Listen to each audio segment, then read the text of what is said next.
না করো না, আমি সিদ্ধান্ত নিয়ে নিচ্ছি, আমি কৃষিকাজই করব। সিদ্ধান্ত নিয়ে ফেলছিস মানে? চূড়ান্ত সিদ্ধান্ত নেওয়ার আগে মামা মামিকে জিজ্ঞাসা করলি না নাকি তোর জীবনে আমাদের প্রয়োজন শেষ? তাই তো মনে হইতেছে।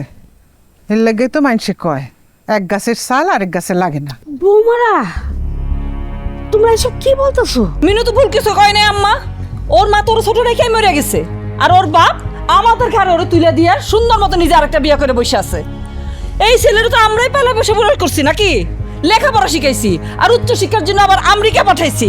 কম টাকা পয়সা খরচ হয়েছে আম্মা, আর সেই ছেলে এখন এসে বলে তার মায়ের জমি তার লাগবে। কত বড় নেমক হারাম দেখছেন আপনি? বড় মামি, আমি কিন্তু ওইটা মেন করি নাই, আমি শুধু তোমাদের সাথে থাকতে চাইছি। এই বাড়িতে থাইকা কোনো চাষাবাদ হবে না। যদি কিছু এইসব করতে চাও এই বাড়ি থেকে বাইরে গিয়া করো। এই চান আয়